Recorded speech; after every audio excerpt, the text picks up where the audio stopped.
Merci au CUE de cette invitation. Bienvenue à Toulouse. J'aurais préféré être bien sûr parmi vous à Montpellier et interagir in visu, in situ autour de cette question de la pollution lumineuse et de la préservation et de la valorisation des ressources environnementales nocturnes. On va creuser un petit peu tout ça. Donc, moi, je suis en effet chercheur invité au laboratoire Géode, UMR du CNRS, délégation régionale 14 du CNRS Occitanie. Et je travaille par ailleurs dans le cadre de plusieurs programmes de recherche fondamentale qui se déroulent dans le cadre de ce qu'on appelle un observatoire homme-milieu, qui est un dispositif scientifique, interdisciplinaire et territorialisé de l'Institut Écologie et Environnement du CNRS, donc qui finance en partie mes travaux. Et comme vous l'avez rappelé également, je coordonne le collectif Renoir pour ressources environnementales nocturnes et territoires. Alors, une toute petite diapo sur ce groupement Renoir, collectif Renoir Études. On a différentes dénominations parce qu'on s'est monté en association il y a peu. Donc, c'est des choses qui sont en train de se stabiliser. Donc, vous voyez qu'on intervient sur des programmes de recherche fondamentale, les points rouges, toujours dans des territoires, puisque ce collectif Renoir, il est composé essentiellement de géographes, d'aménageurs. On a un politiste, on travaille actuellement avec un écologue, Kevin Barré, notre collègue du Muséum national d'histoire naturelle, qui est spécialisé sur les chiroptères, les chauves-souris et les effets de l'éclairage artificiel nocturne sur ce groupe d'espèces. On a avec nous un concepteur lumière, Nicolas Houel, qui est tout jeune docteur, puisqu'il a soutenu sa thèse, je faisais partie de son jury avant-hier, mardi après-midi. Donc voilà, c'est quelqu'un qui est connu un petit peu dans le milieu de l'éclairagisme, puisqu'il a reçu un prix de l'association des concepteurs lumière et éclairagistes. On a un paysagiste, Charles Ronzani, et puis une éducatrice à l'environnement. Donc vous voyez que effectivement, moi je suis géographe de formation, mais en fait j'essaye d'emmener le sujet vers une approche plutôt interdisciplinaire, avec une tentative d'interdisciplinarité radicale entre les sciences du vivant et ce qu'on va appeler les sciences du territoire au sens large. Et dans ce cadre-là, on a aussi des programmes de recherche-action et d'expertise liés là encore forcément en lien direct avec des territoires, notamment actuellement le programme qui nous occupe la majorité de notre temps, le groupe de 8 personnes du groupement Renoir Études, un programme de recherche-action avec l'Interparc du Massif central sur 8 parcs naturels régionaux et un parc national, le parc national des Cévennes, bien sûr, qu'à Montpellier vous connaissez bien, du Massif central. Donc voilà, ce programme de recherche-action, il est tout à fait dans le thème de la soirée, puisqu'il s'agit d'accompagner les territoires dans la territorialisation de la fameuse trame noire. On va en reparler dans la deuxième partie de cette conférence, et puis on va voir un petit peu quels sont les enjeux de ce passage au territoire, voilà, du passage du concept au territoire. Il y a une traduction qui est nécessaire entre le concept scientifique, qui a sa pureté scientifique, enfin on espère qu'il a une pureté parce que c'est un concept, et la traduction dans le territoire, c'est une traduction. Donc une traduction, c'est pas l'exacte image, donc il y a forcément un processus d'adaptation, des compromis à faire et un compromis d'aménagement à trouver. On va pouvoir discuter un petit peu sur quelle base faire ce compromis d'aménagement pour territorialiser le problème, et que le problème de la pollution lumineuse ne reste pas dans les limbes un petit peu éthérés d'indicateurs qu'on a du mal à saisir et qui sont qui sont très peu tangibles, parce qu'on parle de lumière artificielle. Comment donner une matérialité à la lumière, si ce n'est à partir du moment où elle tombe sur une surface, comment la mesurer, comment la quantifier, par rapport à quels effets, lesquels de ces effets négatifs, pour l'écologue, pour le médecin, pour l'astronome. On va parler de tout ça. Donc vous allez voir un petit peu une conférence qui va brosser un état des lieux interdisciplinaire des connaissances. Alors bien sûr, on ne va pas rentrer dans le détail de chacune des disciplines entre guillemets impactées, ou qui travaillent la question des effets négatifs de l'éclairage artificiel nocturne, mais on va dresser un petit état des lieux et voir comment les territoires se saisissent du problème et à quelle échelle il semble être pertinent de s'en saisir. Et en fait, on va se rendre compte que il est pertinent de s'en saisir à plusieurs échelles, et que c'est un petit peu ça qui pose quelques soucis, notamment la construction de l'interterritorialité dans l'action contre la pollution lumineuse. Alors, il y a un premier Cette première partie, considérer l'obscurité comme une ressource multifacette, j'y tiens parce que c'est un petit peu la spécificité de l'approche à la Renoir, entre guillemets. Renoir, je vous rappelle, c'est ressources environnementales nocturnes et territoires. Donc, il y a le mot ressources. Et vous voyez qu'il n'y a pas le mot pollution lumineuse dans le nom de notre groupement. Ça, c'est à force de travailler avec et dans les territoires et avec les acteurs territoriaux qu'on a compris et qu'on a construit la notion d'obscurité en tant que ressource et qu'on a compris que ça facilitait grandement les choses, notamment, vous avez parlé tout à l'heure des syndicats d'énergie, notamment auprès des acteurs de l'éclairage, des acteurs professionnels de l'éclairage. Si vous voulez, si vous arrivez vers eux en leur disant bah, maintenant vous êtes des grands méchants pollueurs, forcément, ça peut avoir tendance à les braquer. Alors qu'à partir du moment où on va parler de l'obscurité en tant que ressource, et on va voir pourquoi on peut parler de l'obscurité en tant que ressource, bah, les syndicats d'énergie, les professionnels de l'éclairage, les élus deviennent en fait les personnes qui sont en charge de la préservation de cette ressource. Donc leur rôle change radicalement. Ce ne sont plus les grands méchants pollueurs, ce sont les personnes qui sont au premier rang des acteurs qui vont prendre soin de cette ressource. Donc considérer l'obscurité comme une ressource multifacette. Déjà, prenons cette cartographie. Vous êtes ceux qui sont arrivés un petit peu en avance dans la conférence ont pu voir cette vidéo qui tournait en boucle sur leur écran, qui nous montrait la Terre vue de nuit, vue depuis la Station spatiale internationale, ce satellite, cette station en orbite dans laquelle s'est rendu Thomas Pesquet, notre astronaute national, et qui a pris depuis cette station spatiale internationale de très belles images de la Terre vue de nuit, des villes vues de nuit, avec leur éclairage artificiel qui monte en direction de l'espace et qui est visible du coup depuis à 400 km d'altitude, de gravitation de la Station spatiale internationale.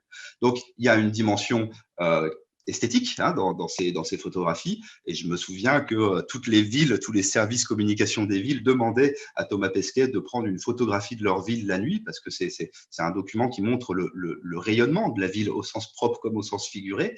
Mais ces documents, ces vidéos, ces photographies montrent aussi l'étendue de ce qui est maintenant considéré comme un problème environnemental, une pollution à part entière, de portée globale. Alors, portée globale, c'est dans le sens mondial, à l'échelle du globe, mais c'est aussi de portée globale par rapport à ce qu'on va dire par la suite. C'est de portée globale parce que ça touche des problématiques écologiques, des problématiques sanitaires, des problématiques socioculturelles. Ça engendre des problématiques de divers ordres. Mais on le voit, effectivement, une pollution qui est répartie à l'échelle du globe, mais qui n'est pas également répartie. Il ne faudrait pas oublier que l'accès à l'énergie électrique et l'accès à l'éclairage reste un enjeu de développement pour de nombreux pays des Suds. Alors en sciences humaino-sociales, on met du pluriel partout. Maintenant, ça évite voilà, comme ça, on fait croire qu'on n'uniformise pas la pensée. Donc, on parle des Suds et pas du Sud.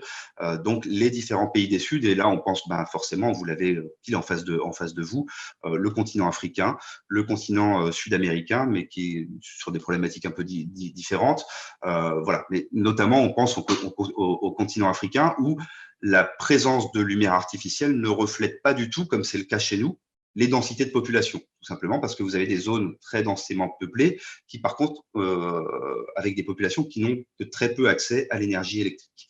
Donc, il faut, voilà, cette cartographie de la Terre vue de nuit, j'en parle un petit peu dans le bouquin, c'est devenu quasiment une icône. Vous connaissez tous maintenant cette image de la Terre vue de nuit. C'est une icône de la notion d'anthropocène, on en reparlera. C'est une icône du gaspillage énergétique. C'est une icône de l'empreinte écologique. Et moi-même, je parle d'empreinte lumineuse pour parler de ces zones éclairées par la lumière. Une lumière qui sort très largement des seules surfaces bâties, des seules limites morphologiques de la ville, et qui, sous l'effet de la diffusion atmosphérique, va venir imprégner, impacter des territoires dans leur ensemble. Pour ceux qui habitent à Montpellier, vous connaissez certainement, vous êtes déjà allé dans le parc national des Cévennes, c'est certain.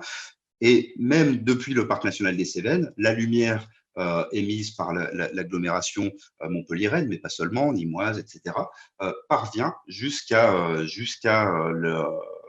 Alors, j'ai le sondage qui s'affiche en plein milieu. Alors, je vais pas répondre parce que la lumière parvient jusque dans des espaces préservés. Donc ça, nos collègues Adrien Guettet, Laurent Godet, qui ont produit cette cartographie, qui sont au laboratoire LETG à Nantes, ont bien montré ça dans une publication, c'est que même les parcs nationaux, même les hotspots de biodiversité, même les zones qu'on pensait préservées du point de vue environnemental sont touchées par la lumière artificielle, puisqu'on est là face à une pollution diffuse avec un polluant qui se déplace à 300 000 km par seconde, la lumière artificielle. Un problème dont l'aggravation se poursuit.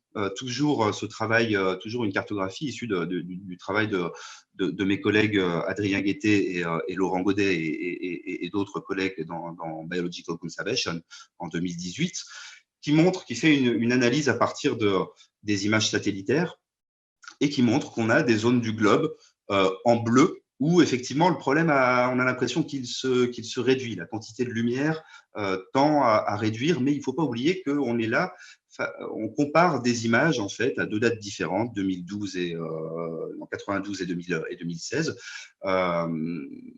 des images vues de l'espace.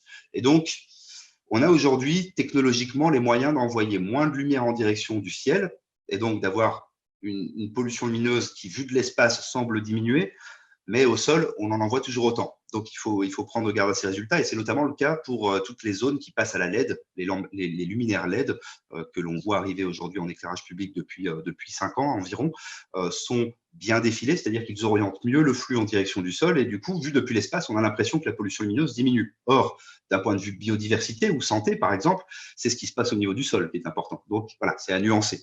Et d'une façon générale, vous voyez quand même le reste, notamment le continent asiatique, le continent indien, l'Europe, la grande majorité de l'Europe, vous voyez qu'on est plutôt sur des teintes jaunes, rouges, orangées.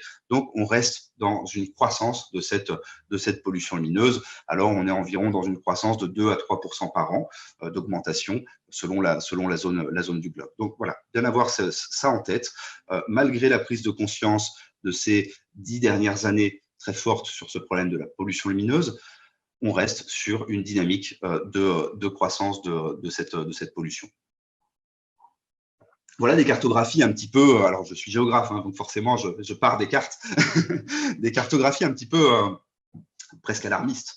Là, c'est une publication qui a fait date, qui a fait beaucoup de bruit dans la presse en 2016. C'est une actualisation de l'Atlas mondial de la clarté artificielle du ciel nocturne, réalisé par Falchi et son équipe. Le premier atlas de ce genre avait été publié en 2001. Il avait déjà fait du bruit. Il permettait de quantifier, de modéliser la pollution lumineuse, et son actualisation a fait encore plus de bruit parce que le problème de la pollution lumineuse avait été arrivé dans le débat public. Et cet atlas de la clarté artificielle du ciel nocturne, il nous dit quoi?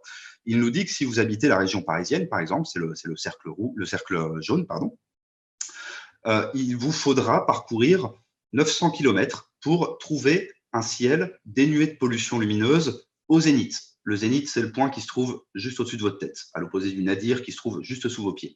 Donc, un ciel dénué de pollution lumineuse au zénith seulement, hein. C'est-à-dire qu'on ne considère pas l'horizon, etc. Depuis Paris, il faudrait parcourir 900 km pour se rendre en Écosse, ici, je ne sais pas si vous voyez mon curseur, ou en Corse, ou en Autriche, ou en Espagne. Voilà. Ici, vous avez des zones bleues où c'est le ciel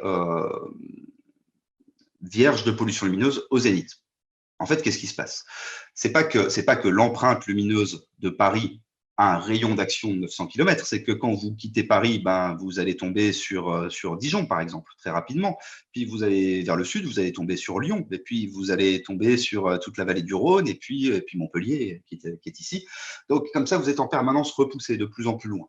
Et si vous cherchez un ciel qui est dénué de pollution lumineuse dans son entièreté, depuis le zénith jusqu'à l'horizon nord, sud, est, ouest, là, il vous faudra, si vous partez par exemple de la Suisse ici, il vous faudra parcourir plus de 1500 km. Voilà. Donc des chiffres qui paraissent effrayants. Alors, il faut bien avoir en tête que là, on est sur de la modélisation, qu'on va traquer avec cette modélisation, avec des lois. Cette modélisation, elle est faite à partir de lois de diffusion de la lumière artificielle dans l'atmosphère, des lois de diffusion de Mie, de Rayleigh, pour ceux qui s'intéressent à la physique de la lumière. Et donc, on va traquer le moindre photon de lumière artificielle diffusée dans l'atmosphère.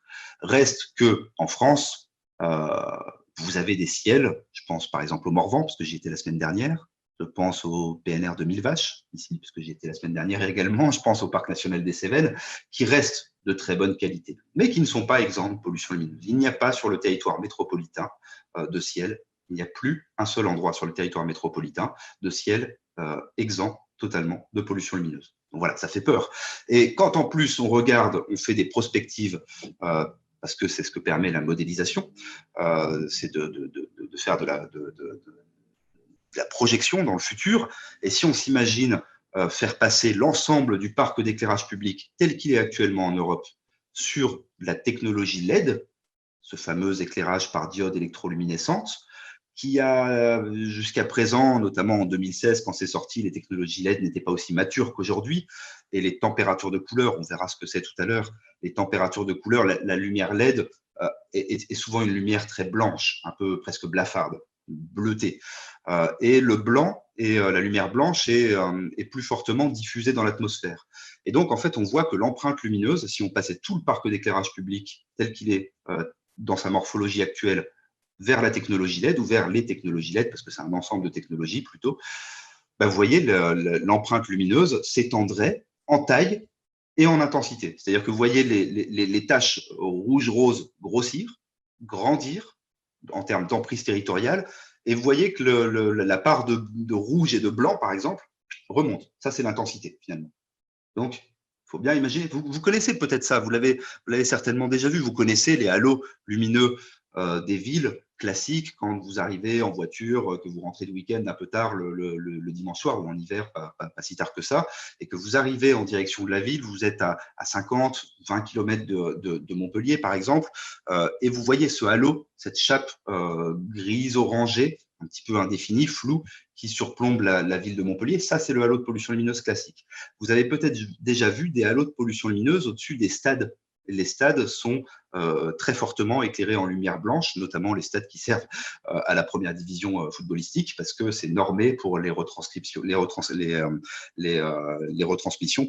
télévisuelles. Et donc, on maintient un niveau d'éclairage très fort et une lumière blanche pour que les caméras captent le mieux les couleurs. Et on voit que ces stades, avec leur lumière blanche, on a l'impression que ça éclaire beaucoup plus, que le halo de pollution lumineuse généré seulement par ces quelques luminaires blancs est beaucoup plus fort. C'est parce que la lumière blanche est plus diffusée dans l'atmosphère. Donc voilà, un petit peu l'état des lieux cartographique. Bon, faut pas prendre peur, faut pas partir en courant. J'ai pas encore parlé des effets sur la santé, mais bon, voilà, c'est quand même, il y a des zones du globe où on en reparlera peut-être tout à l'heure, mais l'œil humain active des cellules photoréceptrices un peu particulières la nuit, qui sont pas tout à fait les mêmes qui sont même pas du tout les mêmes que celles qu'on utilise la journée. Et il y a des zones du globe qui sont tellement éclairées, on peut penser à Shanghai, on peut penser à des mégacités comme ça, qui sont tellement éclairées qu'en fait, les cellules qui servent à notre vision nocturne ne sont jamais activées. C'est-à-dire qu'on reste toujours en vision, en mode vision diurne. Il y a tellement de lumière qu'on ne passe jamais en vision nocturne. Alors là, partez pas en courant, ne vous déconnectez pas en courant. J'ai 2 diapos un petit peu indigestes, surtout à l'heure de l'apéro, juste avant de manger. 2 diapos en fait qui sont là pour montrer qu'on peut appréhender le problème, et c'est ça qui va nous permettre de construire la notion de ressources. On peut appréhender le problème de l'éclairage artificiel via un cadre d'analyse un petit peu particulier qui est critiquable, comme tout cadre d'analyse. C'est à partir du moment où un cadre d'analyse est scientifique, il doit être critiquable. Le cadre d'analyse des services écosystémiques. Et en fait, là, c'est un travail que je suis en train de faire avec des collègues en interdisciplinarité, de travailler un petit peu quels services écosystémiques sont dégradés par la lumière artificielle. Et ça, c'est une chose, mais surtout, quels sont les services écosystémiques fournis par l'obscurité. Et en fait, on va voir qu'ils sont nombreux. Je vais passer très rapidement sur les services de régulation de la géosphère. Pourquoi ? Parce que vous voyez qu'il y a une seule petite étoile à côté, ces services-là. par exemple la régulation thermique du système Terre, de la lithosphère, de la cryosphère, de l'hydrosphère, hein, toute la sphère qui contient la flotte sur l'eau. En fait, ces services-là, liés rendus par l'obscurité, notamment en termes de régulation des températures de surface de l'océan, par exemple, ne sont pas dégradés par la lumière artificielle, mais sont quand même des services rendus par l'obscurité. Par contre, on a d'autres services dégradés par la lumière artificielle, rendus par l'obscurité, au niveau notamment des services de régulation des populations, du point de vue des bénéfices écologiques. Hein, on verra tout à l'heure, on en parlera. L'obscurité est un état cyclique fondamental et structurant pour la biosphère, et l'obscurité va permettre et déterminer de nombreux comportements chez tout un tas d'individus, de tout un tas d'espèces animales et même végétales. Du point de vue sanitaire, c'est la même chose. En fait, le régime naturel de luminosité, c'est-à-dire cette alternance naturelle entre lumière et obscurité, va être ce qu'on appelle le premier synchroniseur exogène, c'est-à-dire qui ne vient pas de nous, qui n'est pas lié à des aspects l'ADN, c'est quoi, génétique, parce qu'on a des gènes qui nous permettent de coordonner les horloges périphériques, mais le premier synchroniseur environnemental, si vous voulez, exogène, extérieur au corps humain, c'est cette alternance naturelle de la lumière et de l'obscurité. On verra tout à l'heure en quoi c'est très important, parce que si ce synchroniseur, si on le perturbe avec l'insertion de lumière artificielle dans l'environnement, la synchronisation de notre horloge biologique et en fait de nos horloges biologiques ne va pas se faire très bien, et on va avoir tout un tas d'effets en chaîne dont on reparlera tout à l'heure. Et puis, des services écosystémiques qu'on a un petit peu tendance à oublier, mais qui sont importants, je pense, du point de vue territorial, au moment où les territoires veulent se saisir de la lutte contre la pollution lumineuse et surtout de la préservation, voire de la valorisation de la ressource obscurité. Ce sont tous les services écosystémiques liés aux enjeux culturels.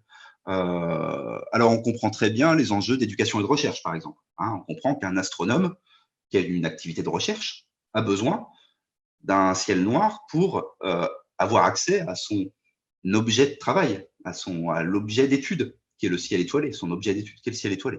Mais on a aussi toute une catégorie de services écosystémiques liés aux loisirs de pleine nature qui dépendent de l'obscurité.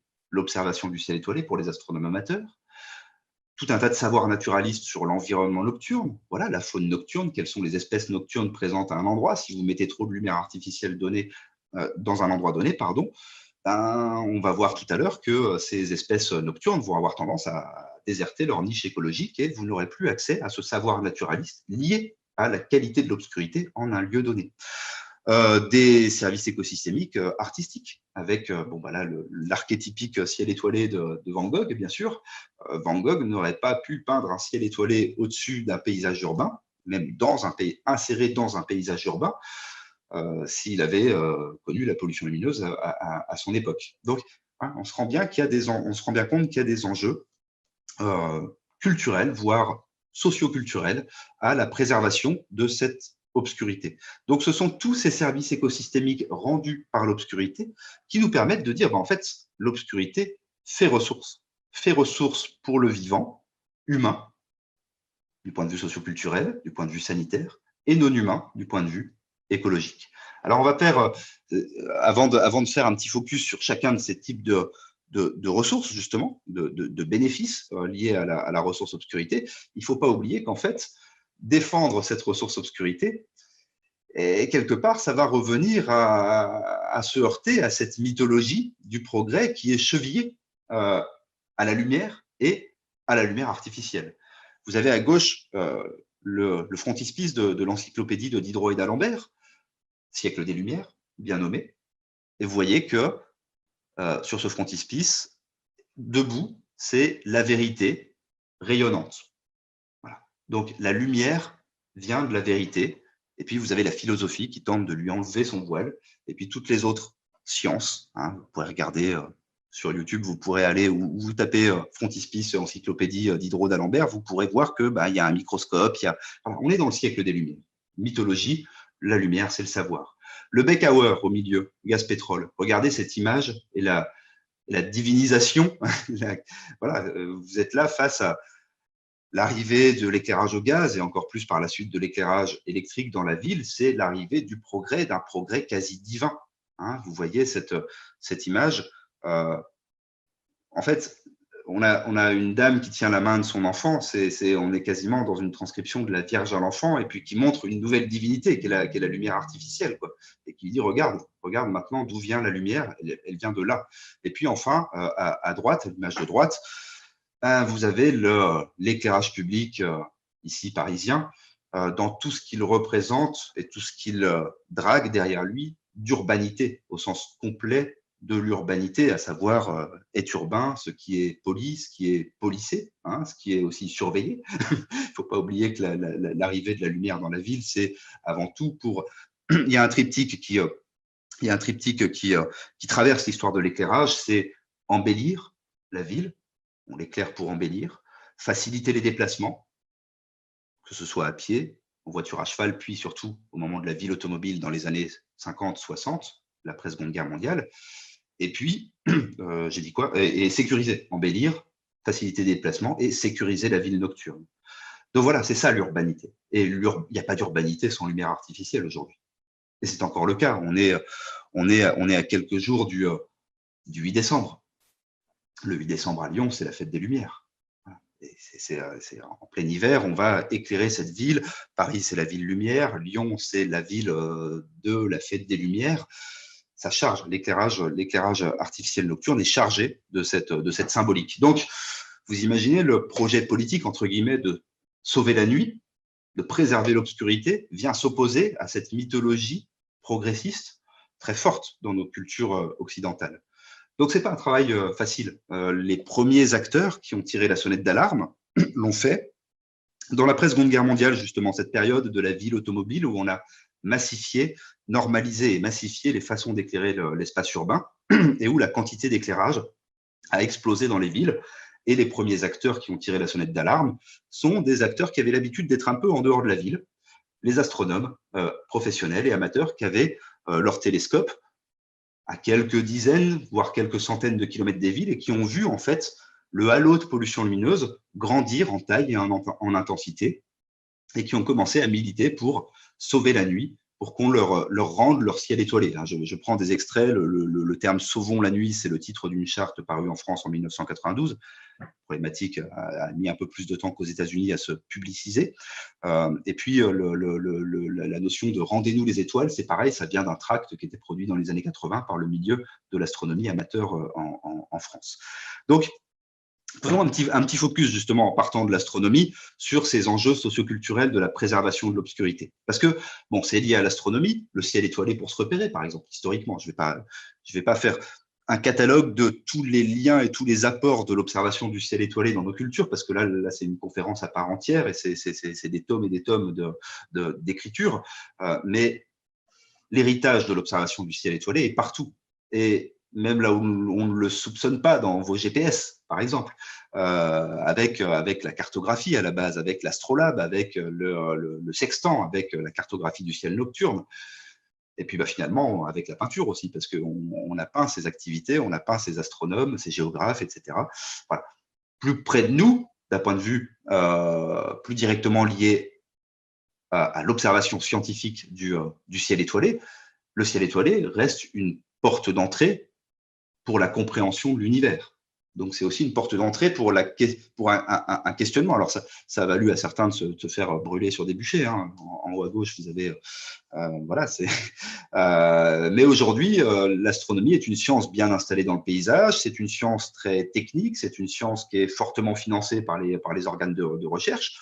Ce serait dommage de financer autant les grands observatoires et puis dans le même temps, dans les plaines, de souiller le ciel nocturne, parce que si c'est une porte d'entrée pour la compréhension de l'univers pour les professionnels, ça l'est aussi pour finalement tout un chacun.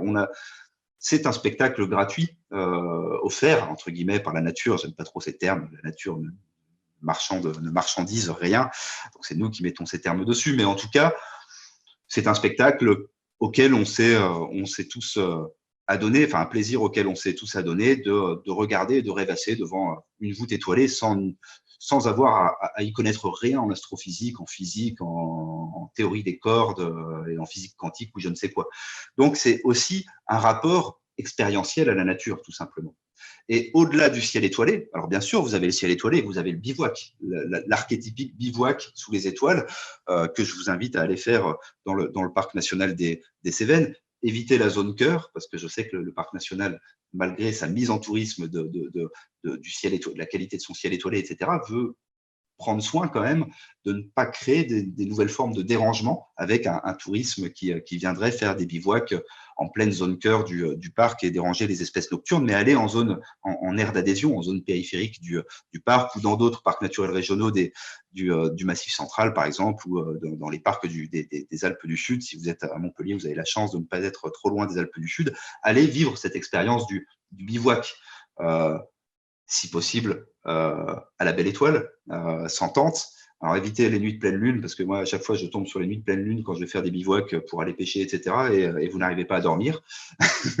Donc, choisissez une nuit de nouvelle lune en fin d'été, une nuit chaude, et là, vous aurez la Voie lactée qui va s'étirer du nord vers le sud face à vous. C'est un vrai spectacle. Pour ceux qui n'aiment pas trop dormir dehors en pleine nuit, vous pouvez vous contenter. Là, j'ai mis des photos, une photo d'amis à moi que j'ai prise dans les Pyrénées. Je suis désolé, c'est une diapo qui fait un petit peu album de vacances, mais c'est comme ça. Vous pouvez vous contenter de regarder le coucher du soleil. Voilà, cette entrée dans l'obscurité. L'obscurité, ce n'est pas seulement l'obscurité à 3 heures du matin, noire, pleine et entière. C'est aussi l'arrivée dans l'obscurité, l'arrivée dans la nuit. Et puis, on voit que de plus en plus dans les territoires, on a des territoires qui proposent des randonnées nocturnes. Donc ça fait écho au fil qu'on va tirer tout à l'heure sur la question de la valorisation de cette nouvelle forme de ressources environnementales qui est la qualité de l'obscurité.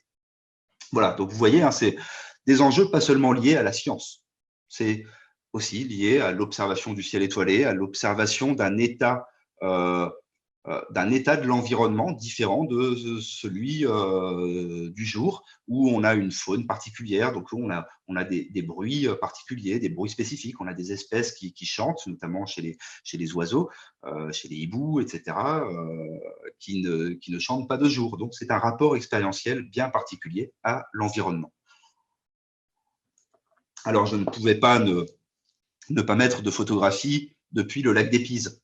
Le lac des Pises, vous êtes en pleine zone cœur du parc national des Cévennes, et le lac des Pises abrite un petit peu plus sur la droite là, de la photo, l'observatoire de la Société astronomique de Montpellier, qui a été, avec son ancien président, Jean-Marie Lopez, un des acteurs pionniers dans le fait de tirer la sonnette d'alarme en France sur la question de la pollution lumineuse. Et donc, j'aime bien mettre cette photo pour rendre un petit peu hommage à Jean-Marie Lopez, que je connais bien, qui m'a souvent accueilli très, très gentiment dans son observatoire.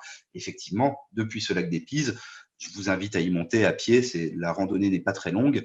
Et au mois de juillet, au mois d'août, à faire un petit bivouac depuis le bord du lac des Pises, vous aurez la vue sur cette Voie lactée. Donc, un spectacle à part entière. Alors, l'obscurité comme expérience de nature et de redécouverte des paysages. Ah, effectivement, c'était le cas de la diapo d'avant. Là, on a un paysage nocturne quasiment dénué de toute pollution lumineuse, mais les paysages nocturnes, des fois, ils sont chargés en pollution lumineuse, en lumière artificielle. Et ça, c'est une diapo qui va me permettre de vous emmener vers la question des effets écologiques de cette lumière artificielle nocturne. On est ici, sans vouloir leur faire de mauvaise publicité, je les connais très bien et je m'entends très bien avec eux, mais malheureusement, il y a sur leur territoire des lieux avec beaucoup de lumière artificielle, et c'est pour ça qu'ils travaillent cette question de la pollution lumineuse. On est ici dans le parc naturel régional des Pyrénées ariégeoises, dans un fond de vallée, où vous voyez qu'en fait, on voit déjà là des choses intéressantes du point de vue de la lecture paysagère. Alors déjà, on voit qu'effectivement, ce paysage est rempli de halos de lumière artificielle. J'ai un peu triché, non pas que j'ai bidouillé la photo, mais d'une, c'est une photo en pose longue. Il faut prendre. C'est un peu comme la modélisation de tout à l'heure, de l'atlas artificiel de la clarté, de la clarté artificielle du ciel nocturne. C'est un peu on a tendance à amplifier le problème avec ces poses longues photographiques, mais c'est pour faire ressortir deux choses. Vous voyez déjà que du point de vue écologique, en fait, il ne va pas s'agir de la même chose selon qu'on va vouloir traiter les halos lumineux ou l'éclairage direct, tel qu'on le voit là au premier plan de la prairie, fait par une dizaine de lampadaires finalement dans ce bourg, et halo lumineux généré par une ville voisine, mais qui est à 5 ou 6 kilomètres et qui, vous voyez, en fait, éclaire l'ensemble de l'atmosphère. Là, on a des nuages, donc ça apparaît encore plus, et puis on voit quelques étoiles là qui essayent de transparaître. Donc on voit déjà que l'échelle du problème, là, on a deux échelles. Hein. On a une échelle très, très localisée autour de quelques luminaires, et puis une échelle là où on va devoir traiter plusieurs centaines de lampadaires et qui est beaucoup plus diffuse. Et puis on voit aussi que les températures de couleur de ces deux formes de pollution lumineuse ne sont pas les mêmes. Là, vous êtes sur des éclairages très, très, très anciens, des ballons fluo. C'est pas de la LED. Ça a beau être très blanc, c'est pas de la technologie LED, c'est plutôt des technologies des années 50-60, le ballon fluo, complètement obsolète et qui envoie de la lumière partout, mais qui est très, très blanche. Et vous voyez, un petit peu ce dont on parlait tout à l'heure sur les stades de foot. Il suffit de quelques luminaires très blancs pour avoir cet effet de halo qui explose complètement. Et puis là, vous êtes plutôt sur de la lumière au sodium qui va générer une empreinte lumineuse et un halo plutôt jaune-orangé. Alors, les enjeux écologiques de la préservation de l'obscurité. Pourquoi les écologues et les biologistes nous disent qu'il est important de lutter contre la pollution lumineuse et pourquoi ils nous disent finalement que l'obscurité fait ressource pour le vivant? Il faut garder en tête que la lumière artificielle va impacter une très grande diversité de taxons. On va pas tous on va en prendre quelques-uns dans la diapo, mais le processus, l'idée de base à garder en tête, et ça a été bien souligné encore il y a 3 semaines, un mois, par une publication, ce qu'on appelle une méta-analyse un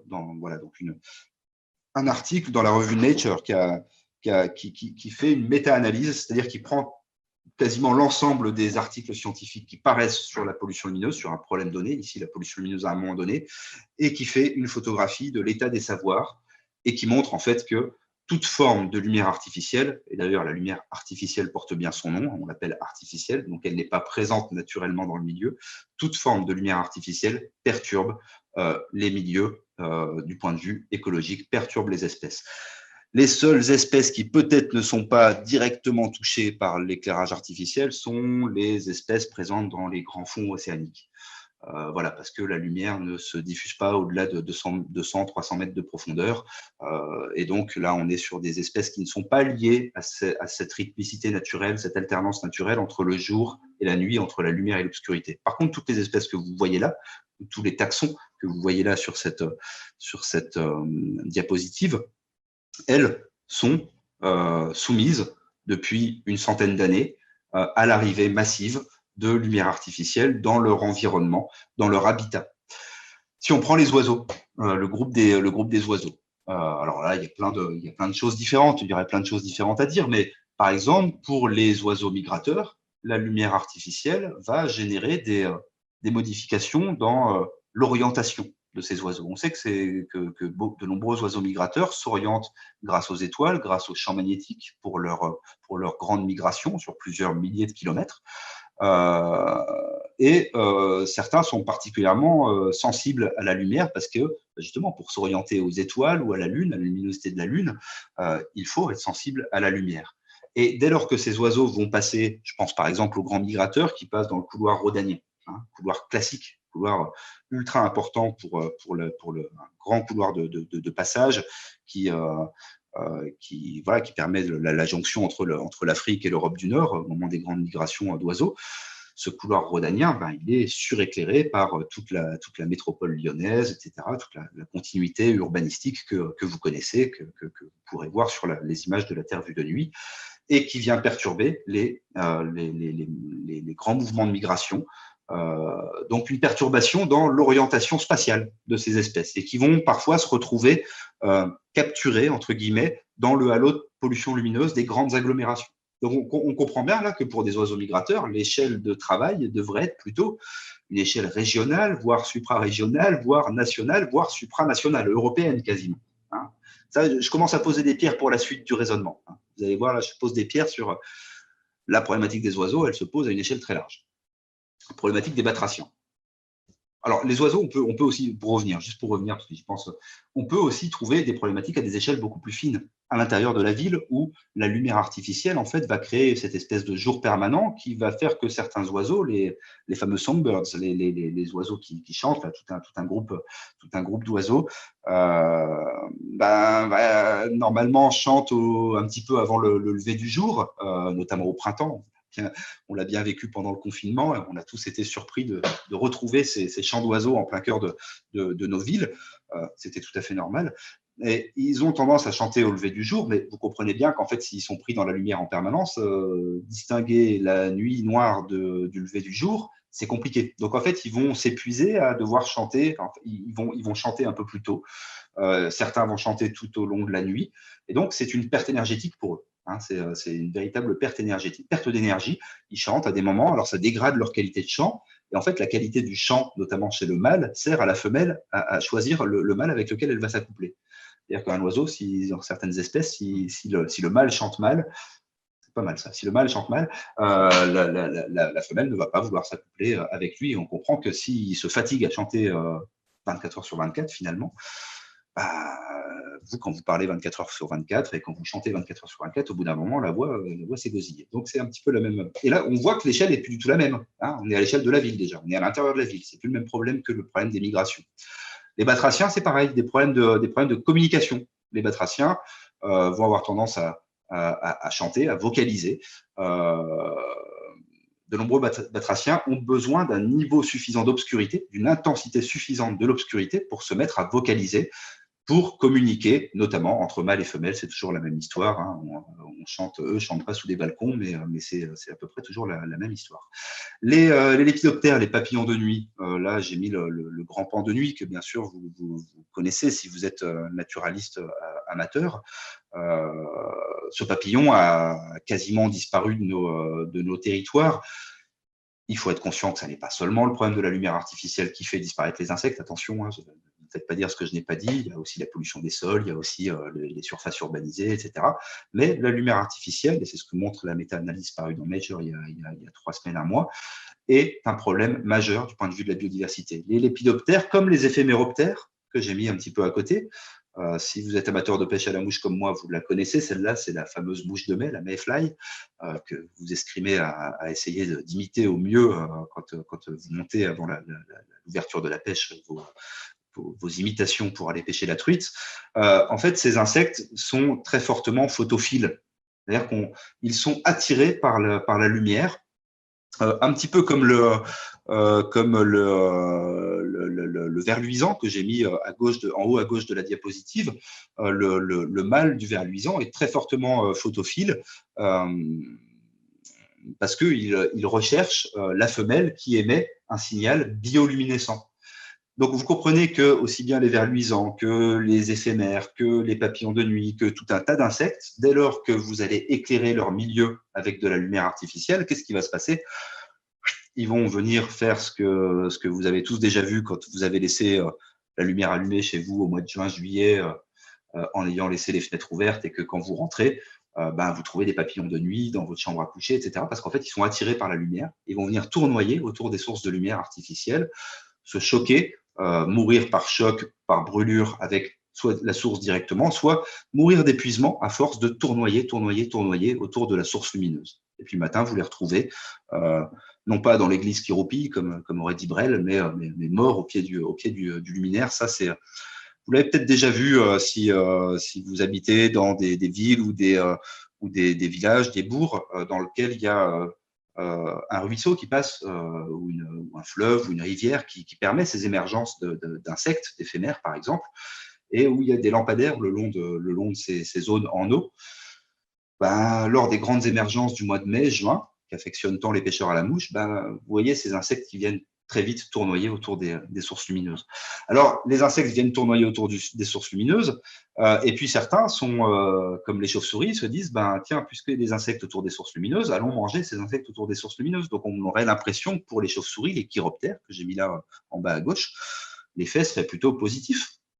Mais il n'en est rien. En fait, on a montré qu'on créait là aussi, entre les différentes espèces de chauves-souris, entre des espèces qui sont capables de voler rapidement sous les lampadaires et de venir manger ces insectes, et des espèces de chauves-souris qui sont plus lentes, qui ont un vol plus haut, qui passent au-dessus des lampadaires. On crée des déséquilibres entre ces espèces de chauves-souris dans la compétition pour le garde-manger, finalement, pour la manne de nourriture. Donc, quoi qu'il en soit, ça, c'est des études qui ont été bien menées par notre collègue Clémentine Azam, qui ont été menées qui ont été poursuivies par tous les collègues de l'UMR CESCO, les centres d'écologie et des sciences de la conservation au Muséum national d'histoire naturelle, qui montrent que même si on a l'impression qu'on a un effet positif pour certaines espèces de la présence de lumière artificielle nocturne à une échelle fine spatio-temporelle, dès qu'on élargit la maille d'études spatiales et temporelles sur des grands espaces à l'échelle régionale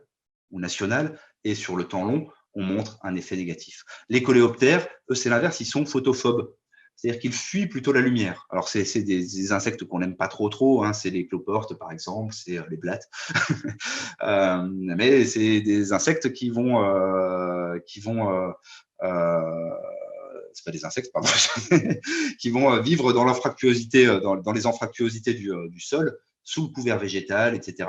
Et donc, qui vont plutôt fuir la lumière. Donc, on comprend bien là aussi que si on insère de la lumière artificielle dans leur milieu naturel, qui en est dépourvu de cette lumière artificielle, ils vont avoir tendance à fuir leur niche écologique. Bref, retenez, si vous voulez retenir une idée directrice, c'est que dans tous les cas, dans un cas comme dans l'autre, quelle que soit l'échelle considérée, le temps court, le temps long, etc., l'insertion de lumière artificielle dans un milieu appauvrit le niveau de biodiversité de ce milieu, soit par surmortalité des individus de différentes espèces, soit par épuisement des ressources alimentaires, soit par désertion de niches écologiques.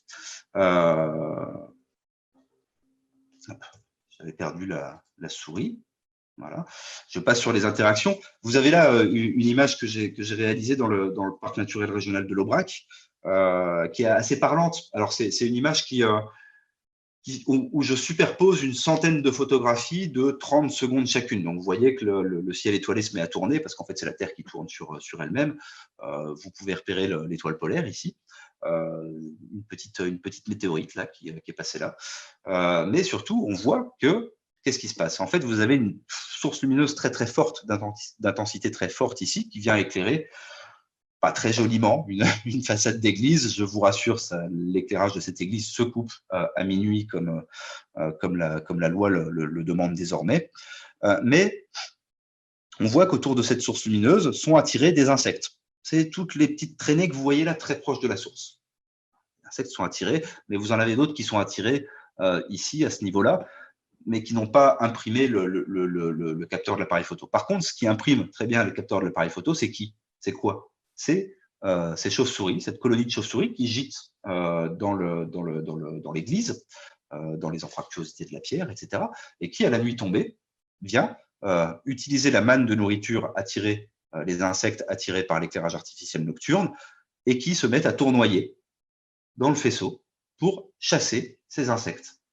Donc, voilà, là, on voit cet effet qui pourrait sembler positif de l'éclairage artificiel nocturne, mais dont les écologues nous disent, sur le temps long et à échelle plus large, que ça crée des déséquilibres entre individus, entre espèces, etc. Bref, des impacts nombreux, des effets nombreux. Samuel, Alors, c'est Laurent, je vous fais un petit point timing. ouais. Il est 19h30, c'est juste pour vous informer, parce que je sens que vous êtes passionné, Ah oui, qu'il c'est reste vrai que encore quelques diapos. ouais, Je vous laisse continuer. je vais essayer d'aller plus rapidement parce que je crois que les enjeux écologiques étaient importants à poser parce que c'est ça qui pose question aujourd'hui dans les territoires. Bien sûr. Ça, c'est un petit peu ce qui, sur la diapo, là, vous avez un petit peu les paramètres sur lesquels on peut jouer quand on est élu, par exemple, quand on est décideur public. L'éclairage artificiel, l'éclairage public notamment, fait partie des pouvoirs de police du maire.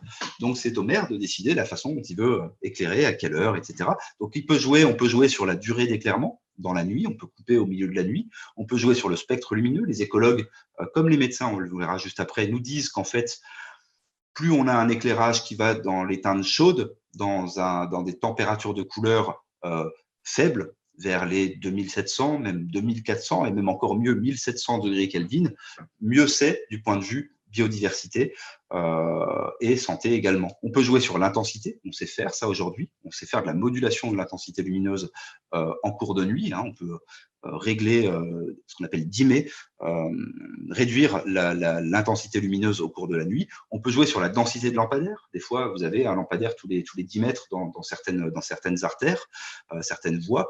On peut se poser la question, y a-t-il besoin de cette densité de lampadaire? On peut jouer sur l'orientation. Et avant tout, il faut se poser la question à chaque point lumineux qu'on installe ou qu'on regarde quand on est un élu, par exemple, dans son parc d'éclairage, se poser la question de la nécessité de maintenir ce point lumineux ou de le déposer, tout simplement. C'est des choses qui se font de plus en plus, de dire, bon, bah là, il y a un empilement de strates historiques, je me retrouve aujourd'hui avec 3 lampadaires quasiment au même endroit, parce que ça fait 30 ans qu'à un moment, on ajoute un nouvel éclairage parce qu'on a jugé qu'il n'y en avait pas assez, et puis aujourd'hui, on a un suréclairage. Est-ce que j'ai besoin de ces points lumineux? Alors, effectivement, j'accélère parce que sinon, je pourrais vous parler toute la nuit et ce ne serait pas bon pour votre santé, justement, parce que vous seriez devant votre écran, souvent, à mon avis, pour la plupart d'entre vous, rétroéclairé par LED, moi y compris. Là, je suis devant un 27 pouces, donc j'en prends plein les yeux. Les enjeux sanitaires, justement, de la préservation de l'obscurité. On va aller un peu plus vite, on va se focaliser, je vais passer très rapidement. En fait, là, c'est le champ de savoir qui émerge très fortement actuellement, c'est ce qu'on appelle la chronobiologie. La médecine chronobiologique, cette médecine qui va étudier les rythmes biologiques de nos organismes, mais ça vaut aussi pour l'ensemble des mammifères, en fait, ce qu'on va dire. Mais les médecins le travaillent essentiellement sur l'homme, parce que c'est plus facile de manipuler sur l'homme. C'est un champ de recherche qui est né dans les années 80 à la suite des expériences hors du temps menées par Michel Siffre, qui allait s'enfermer dans des grottes dépourvues de lumière artificielle, enfin dépourvues de cette alternance naturelle entre le jour et la nuit, et qui s'est rendu compte à un moment donné qu'en fait, en vivant dans ces grottes, en n'ayant pas d'informations sur le temps qui s'écoulait à l'extérieur des grottes, ben, quand il sortait, il était complètement décalé. Il avait plusieurs jours, même semaines, de décalage par rapport au temps qui s'était réellement écoulé à l'extérieur. Donc, c'est que son horloge biologique interne l'avait induit en erreur. Failli dire enduit d'erreur. Son horloge biologique interne l'avait induit en erreur, c'est-à-dire que son horloge biologique interne n'était pas calée sur les 24 heures du rythme classique sur lequel nos journées sont calées. Et en fait, cette chronobiologie, cette médecine chronobiologique nous montre que l'alternance naturelle du jour et de la nuit, de la lumière et de l'obscurité, de la lumière naturelle et de l'obscurité naturelle, est le premier synchroniseur de notre horloge biologique. On l'a déjà dit tout à l'heure. Et puis, ça va avoir des effets sur plein de choses, notamment sur la sécrétion de cette hormone, la mélatonine, qu'on sécrète, alors qu'on appelle souvent l'hormone du sommeil et qu'on vous vend par petites gélules. Alors effectivement, c'est ce qu'on appelle un chronobiotique, c'est-à-dire qu'on peut vous l'administrer pour vous recaler si vous êtes jet-lagué, si vous êtes un businessman international et que vous faites trop de voyages en avion et que vous subissez le décalage horaire, le jet-lag.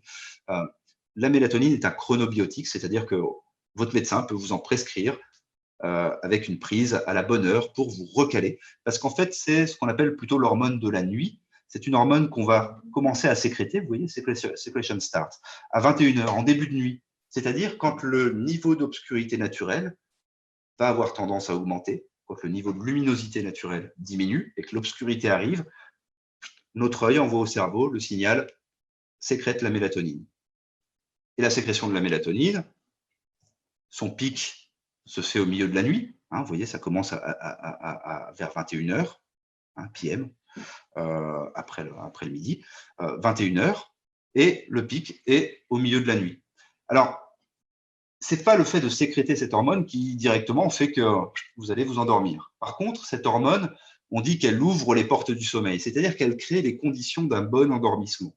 Et surtout, à partir du moment où vous avez le pic de sécrétion de mélatonine, vous avez d'autres hormones qui vont être activées. Notamment, le pic de sécrétion de mélatonine va enclencher la sécrétion du cortisol. Donc, vous voyez, le pic de sécrétion de la mélatonine, il est vers 3 heures du matin. 3 heures du matin, vous commencez à sécréter le cortisol. Le cortisol, c'est quoi? C'est l'hormone du stress. C'est l'hormone qui, en fait, sur le matin, elle n'est pas représentée sur la courbe là, mais le pic de sécrétion du cortisol se fait vers 7-8 heures du matin. Ça correspond à quoi? Ça correspond au petit coup de fouet que vous avez quand vous avez bien dormi, dans une chambre bien noire, ce petit coup de fouet que votre corps vous envoie au matin pour faciliter le réveil.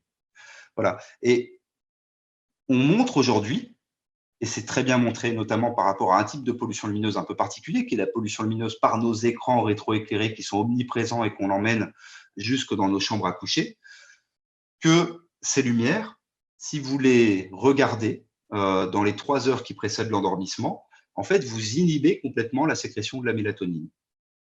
Voilà. Donc, les chronobiologistes, je pense à mon collègue Claude Gronfier à l'INSERM à Lyon, qui milite véritablement auprès des services publics, auprès des services sanitaires, l'Agence nationale de sécurité sanitaire, par exemple, pour une véritable hygiène lumière, ce qu'il appelle une hygiène lumière, ou ce qu'on pourrait plutôt appeler une hygiène obscurité, il faudrait que je lui suggère d'ailleurs. Mais de dire, arrêtez les écrans rétroéclairés, les smartphones, les tablettes, dans les 3 heures qui précèdent l'endormissement. Mais un autre problème, ça c'est l'éclairage domestique. Mais on a aussi l'éclairage qui provient de l'éclairage public extérieur si vous fermez mal vos volets. Alors là, on pourrait se dire que ce sont des niveaux très très faibles de luminosité. Mais ces mêmes collègues chronobiologistes ont montré qu'en fait, des niveaux de 2-3 lux dans une chambre à coucher suffisaient à inhiber d'environ 50% la sécrétion de la mélatonine. Pour vous donner un ordre d'idée, l'éclairement plutôt, pour être précis, au sol d'une pleine lune, c'est 0,5 lux. C'est pas grand-chose, une pleine lune. 0,5 lux. Des niveaux de 2 à 3 lux de lumière artificielle nocturne suffisent à inhiber la sécrétion de la mélatonine et à déréguler votre horloge biologique. Alors, les effets négatifs, difficulté d'apprentissage, difficulté dans la mémorisation des tâches, risque de dépression accrue. Alors c'est là où vous allez tous partir en courant, hein, puis vous allez couper votre écran, baisser la luminosité de l'écran. Dommage direct, il y a une phototoxicité. Je vous renvoie à mon bouquin si vous voulez. Voilà, il y a une véritable phototoxicité, c'est-à-dire que la lumière va altérer directement, sans même passer par les processus d'altération de la sécrétion de certaines hormones, va altérer directement les yeux, la rétine, va favoriser l'apparition de dégénérescences maculaires liées à l'âge, par exemple, ou l'apparition de cataractes. Des risques d'obésité accrus. Voilà, en fait, c'est simple. Si vous voulez être en bonne santé, et il y a un très bon docu qui est passé sur Arte au mois de septembre, je crois, au début octobre, sur le sommeil. Si vous voulez être en bonne santé, le truc de base, c'est de dormir suffisamment, 8 heures par nuit. Ça dépend des chronotypes de chacune des personnes. En tout cas, de se coucher suffisamment tôt, de ne pas rater le petit train, comme on dit, la sécrétion de mélatonine, la montée de la sécrétion de mélatonine qui ouvre les portes d'un bon sommeil, et de dormir suffisamment et dans une chambre totalement hermétique à la lumière artificielle au noir. Voilà, je passe très rapidement. Il y a des risques, les travaux actuels travaillent sur les liens entre la lumière artificielle et l'apparition de certains cancers.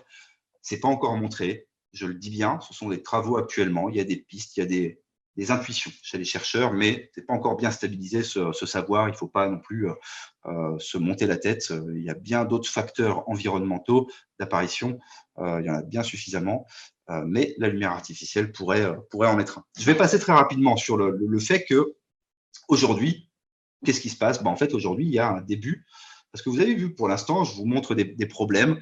Voilà, il y a des problèmes pour les astronomes, il y a des problèmes pour la biodiversité, il y a des problèmes pour la santé. Mais comment on fait atterrir le problème? Comment on le territorialise? En fait, on se rend compte qu'aujourd'hui, parmi les acteurs pionniers, et c'est bien normal, parce que c'est leur rôle de contrer, enfin de réfléchir sur les pollutions, sur l'anthropocène. Vous voyez, vous la voyez, cette icône à gauche là, de la Terre vue de nuit, qui est reprise dans des revues, dans des bouquins sur l'anthropocène. On voit que c'est un marqueur de cette notion d'anthropocène. Je vous renvoie, ça c'est l'avantage des conférences chez soi, c'est qu'on a accès à sa bibliothèque. Je vous renvoie pour la notion d'anthropocène au dictionnaire critique de l'anthropocène qui vient de paraître au CNRS édition. Comme ça, je vais pouvoir aller beaucoup plus vite. Et il y a une notice sur la question de la nuit. Donc, il est normal que face à ça, face à cette pollution diffuse, le réseau d'air protégé se saisisse du problème. D'autant plus que le réseau d'air protégé, ça a été montré aussi toujours dans une excellente publication de nos collègues Adrien Guettet et Laurent Godet et leurs confrères, nos collègues dans Biological Conservation, qu'ils nous montrent qu'en fait, là, vous avez en dessous de 0, c'est l'intérieur des zones protégées, Protected Area Border. Là, c'est l'intérieur des hotspots de biodiversité. Là, c'est l'extérieur, vous vous éloignez des aires protégées. Là, vous vous éloignez des hotspots de biodiversité. Et on voit qu'en fait, les aires protégées, comme les hotspots de biodiversité, parce qu'ils focalisent une urbanisation sur leur contour, en fait, vont être des zones particulièrement, presque plus soumises à la pollution lumineuse que d'autres zones. Donc, il y a un intérêt à ce que les aires protégées se saisissent de la question. Je travaille actuellement avec le Parc national de la Réunion, donc j'ai produit ces cartographies. Alors, vous allez me dire, il nous arnaque un peu avec son exemple, parce qu'effectivement, c'est l'exemple archétypique. Pourquoi? Parce que vous avez une île où 75 ou 80% de l'île est couverte par le Parc national. Et forcément, la population, l'urbanisation se fait autour du parc national. Elle ne peut pas se faire ailleurs parce qu'ailleurs, c'est l'océan Indien. Donc voilà, les gens ne peuvent pas partir dans la flotte. Donc, c'est archétypique de cette forme d'urbanisation en donuts autour de l'aire protégée. Mais ce qu'on voit, c'est qu'à partir des images satellitaires, on voit la pression lumineuse ici sur ce qu'on appelle l'aire d'adhésion du parc, et ici sur la zone cœur du parc, qui est une zone de protection très très forte, très très stricte d'un point de vue environnemental, mais on voit que les franges de cette zone cœur du parc national sont grignotées. L'obscurité de ce parc national est érodée par la lumière artificielle. Je ne veux pas faire l'offense à mes collègues du parc national des Cévennes de faire la même carte, mais ils la connaissent, leur cartographie de la pollution lumineuse sur le territoire. C'est pareil, en fait. Les bordures du parc national sont grignotées par la lumière artificielle. Un état des lieux, là, j'ai cartographié, en fait, la lumière. C'est juste une manip de couche sous SIG, c'est pas bien compliqué, mais ça permet de voir un petit peu différentes typologies d'espaces protégés par rapport à la lumière artificielle. Ce qui est en blanc, pas en jaune, mais ce qui reste en blanc ici, en fait, ce sont des zones qui ne sont pas classées comme espaces naturels sensibles. Par contre, tout ça là qui est en jaune orangé, ce sont des espaces naturels classés, désignés comme tels, des espaces naturels sensibles désignés comme tels par les États, mais dans lesquels on voit que la lumière artificielle vient allègrement. Pourquoi? Parce que là, on est sur le Benelux, l'urbanisation diffuse, il y aurait des tas de choses à dire rien que sur cette carte. À l'inverse, l'Espagne, on voit que les aires protégées espagnoles, l'urbanisation en Espagne est beaucoup plus concentrée, on est sur une urbanisation moins diffuse, des grandes villes comme ça, mais beaucoup moins d'espaces d'urbanisation diffuse, un tissu d'urbanisation diffuse. Et puis, en plus, on est face à des aires protégées qui, elles aussi, sont moins diffuses, sont plus par blocs. Voilà, on a des gros blocs, comme on a un peu chez nous en France avec le parc des Cévennes, ici, ou les parcs naturels régionaux, ici Mille Vaches, ici le Quercy. Voilà, on a des gros blocs qui permettent une certaine protection face à l'urbanisation, et on voit que ces espaces protégés sont moins touchés par la lumière. Alors, ces espaces protégés, ils se saisissent de la question de l'obscurité aussi, pour développer une nouvelle forme de ressources territoriales. C'est quoi la ressource territoriale? La ressource territoriale, c'est un processus. C'est un processus par lequel vous mettez en valeur quelque chose que vous avez sur votre territoire et que les autres territoires n'ont pas forcément. On comprend que les territoires urbains n'ont plus accès à l'obscurité. Donc, que les territoires ruraux, et notamment les parcs naturels régionaux, les parcs nationaux, ont peut-être là une carte à jouer parce qu'eux ont accès à l'obscurité.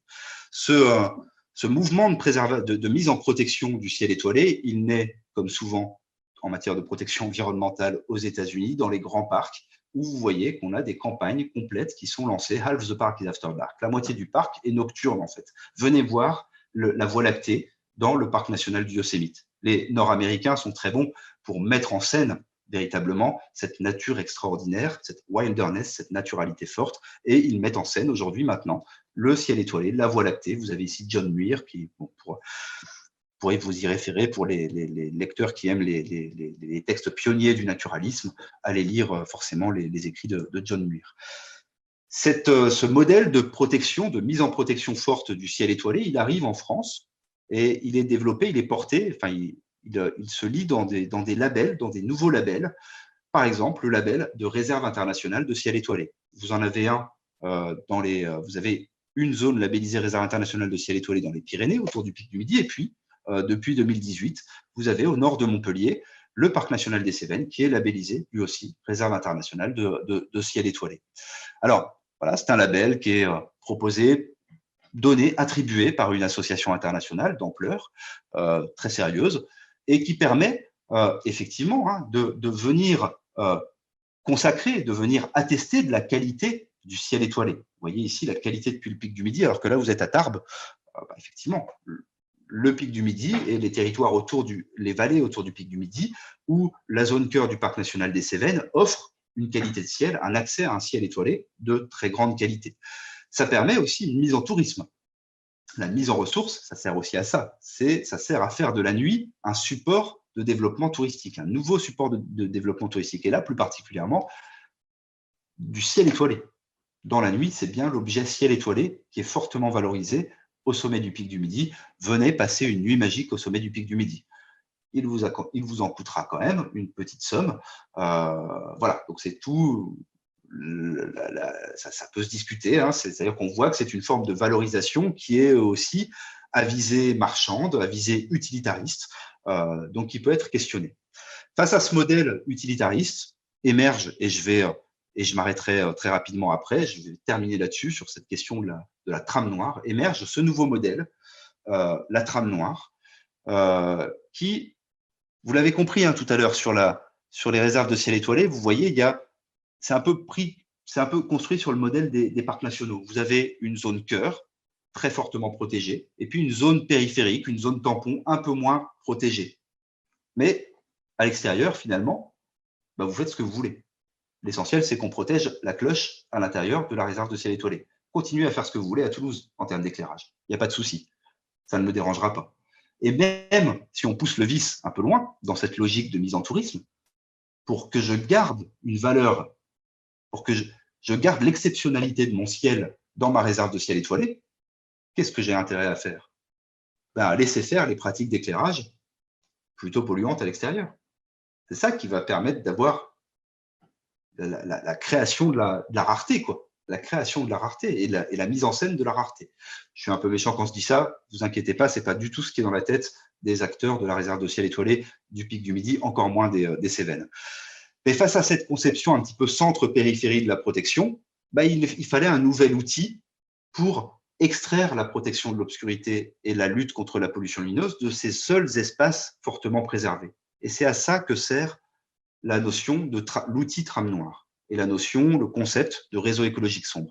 Il se base sur ce concept de réseau écologique, où on dit, pour maintenir la biodiversité, il faut lutter contre la fragmentation des habitats naturels et donc maintenir la possibilité pour les espèces, pour les gènes, pour les flux de gènes de circuler dans l'espace. Le réseau écologique classique, il vise à lutter contre la fragmentation par les routes, par les voies ferrées, etc. Le réseau écologique sombre, en fait, il vise à lutter contre la fragmentation par l'éclairage artificiel nocturne. On voit que la lumière artificielle va créer des effets de fragmentation dans les habitats naturels pour les différentes espèces qui ont besoin de l'obscurité pour se déplacer, pour se reproduire, pour chasser, etc. Tout ce qu'on a dit tout à l'heure, pour communiquer. On va fragmenter leur habitat naturel. Et donc, et là, je suis content de vous dire que l'article n'est plus under review, n'est plus en cours d'évaluation, mais est accepté depuis une semaine, depuis samedi matin. Donc, on est très content dans une des plus grandes revues interdisciplinaires au monde, où on a posé ce concept de réseau écologique sombre. Et ce qui est important, ce qui est intéressant, c'est que ce concept de réseau écologique sombre, on peut l'appliquer à des échelles très fines. Pensez aux batraciens tout à l'heure, pensez aux oiseaux qui ont besoin de faire quelques kilomètres. Voilà, on va pouvoir réfléchir à défragmenter les habitats naturels qui, ici, sont fragmentés par différents usages de lumière artificielle, mais on peut aussi le penser, dézoomer la focale et le penser à l'échelle macro. Penser à une espèce de macro-réseau écologique sombre, une macro-trame noire. C'est un petit peu ce qu'on est en train de faire avec l'association Interparcs du Massif Central, où on tente de coordonner la territorialisation de ce nouvel outil ou instrument d'action publique qui est la trame noire. Voilà. Donc, un nouvel outil qui arrive, qui n'est pas encore tout à fait stabilisé. Même les savoirs scientifiques sur lesquels il repose ne sont pas encore stabilisés, mais le fait que le savoir scientifique n'est pas stabilisé ne doit surtout pas empêcher finalement le passage à l'action. C'est ce que rappelle cette phrase de Jürgen Habermas. En fait, politiquement, il nous faut agir dans le savoir explicite de notre non-savoir. Donc, ce n'est pas parce qu'on ne sait pas tout encore sur les enjeux sanitaires, écologiques de la pollution lumineuse qu'on n'a pas quand même déjà des choses en main pour agir et des nouveaux outils qui apparaissent dans les territoires tels que la trame noire. Voilà, je vous laisse sur cette diapo. J'ai juste deux, trois petits éléments de biblio avant de passer aux questions-réponses. Si certains sont intéressés par les enjeux historiques de la nuit, les questions historiques, forcément Simone Delattre, Les 12 heures noires, aux éditions Albin Michel. Si certains veulent une approche un petit peu plus interdisciplinaire sur les enjeux économiques, sur les enjeux sociaux, sur les enjeux urbanistiques, écologiques, un bouquin en anglais, je suis désolé, je vais essayer que ça ne brille pas. C'est quoi le titre? Urban Lighting, Light Pollution and Societies, chez Routledge, sous la direction de Josiane Mayer, une collègue allemande. Si certains sont plus intéressés par les enjeux anthropologiques posés par la nuit, d'une façon générale, et pas seulement l'obscurité, il y a ça qui vient de sortir à la Société d'ethnologie de Nanterre. Je pense qu'on mettra tout ça, voilà, je donnerai les liens, on mettra tout ça, et là, c'est un recueil de petits articles, et j'y signe avec un collègue économiste un papier, un chapitre sur la question des valeurs qu'on peut attribuer, des valeurs culturelles, des valeurs sociales et économiques qu'on peut attribuer à l'obscurité et comment activer ces valeurs dans les territoires, par quel moyen d'action, de préservation de la ressource obscurité.